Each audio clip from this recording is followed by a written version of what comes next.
এই বাংলাদেশ থেকে প্রথম বিদেশে আমাদের দক্ষ এবং অদক্ষ শ্রমিক নিয়োগ হলো। আজকে আমাদের অর্থনীতির মূল চালিকা শক্তির অন্যতম একটা হচ্ছে রেমিটেন্স।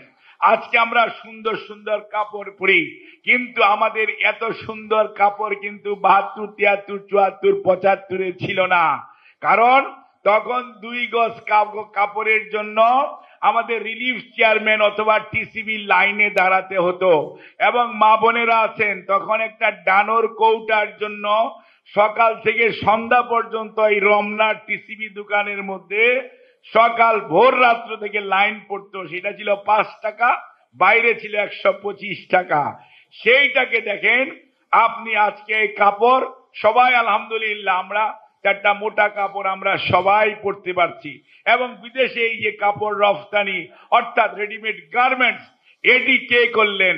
শহীদ জিয়াউর রহমান সর্বপ্রথম ফ্রান্সে 10,000 পিস শার্ট রফতানির মাধ্যমে আরএমজি বলেন যে আজকে যে 40 লক্ষের অধিক মা বোনেরা, ছেলেরা, ভাইয়েরা টাকা কর্মসংস্থান হয়েছে এবং নিয়ারলি বিলিয়ন বিলিয়ন ডলারের যে মার্কেট বাংলাদেশ আজকে রেডিমেড গার্মেন্টস এক্সপোর্টে ফার্স্ট অথবা সেকেন্ড থাকতেছে। চায়নার সাথে কম্পিট করতেছে, ইন্ডিয়ার সাথে কম্পিট করতেছে।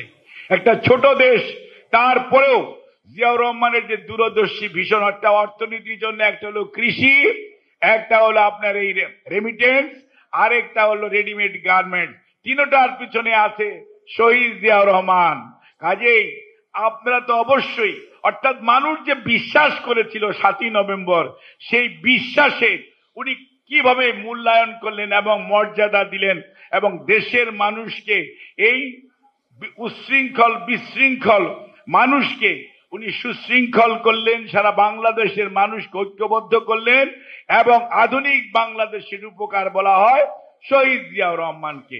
কাজেই আমরা আজকে বুঝতে হবে যে 7ই নভেম্বরে যে জাতীয় ঐক্য হয়েছিল 6ই নভেম্বর মধ্যরাত্রির পরে, সেই ঐক্য আজকে প্রয়োজন।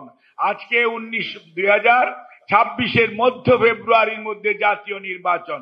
স্বৈরাচার কর্তৃত্ববাদী সরকার দেশের অর্থনীতিকে ফোকলা করে দিয়ে দেশের সার্বভৌমত্বকে অলমোস্ট অন্য একটি দেশের হাতে তুলে দেওয়ার ষড়যন্ত্র করে আজকে তারা পালিয়ে গেছে এবং ওখানে বসে বসে বাংলাদেশে বিশৃঙ্খলা এবং সেই পুরনো আগুন সন্ত্রাস, যাদের 94-95-এর কথা মনে আছে, তাদের মনে থাকার কথাই শেরাটন হোটেলের সামনে 2 তলা বিআরটিসির বাসের মধ্যে গান পাউডার দিয়ে 11 জন মানুষকে পুড়িয়ে মারা হয়েছিল 174 দিন হরতাল করে।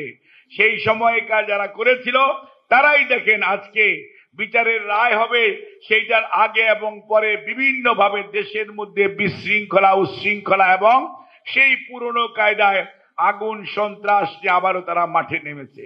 কাজে এই পর্যায়েও মনে রাখতে হবে, আজ জাতি 5ই আগস্ট 24-এ যেমন ঐক্যবদ্ধ ছিল, আজকে যদি আমাদের মধ্যে কোনো বিভাজন হয় তাহলে লাভ হবে কাদের?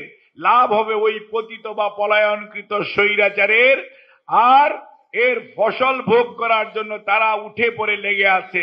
ওই ফাঁক দিয়ে আমাদের ঐক্যের কে যদি বিনষ্ট করতে পারে, সেই ফাটল দিয়ে ঢুকে পড়তে চেষ্টা করবে পতিত স্বৈরাচার। কারণ স্বৈরাচার তো পালিয়েছে, স্বৈরাচারের সব দোসর এই বাংলাদেশে আছে। কাজেই মনে রাখতে হবে, আপনার আমার আশেপাশের মানুষগুলোর প্রতি খেয়াল রাখতে হবে।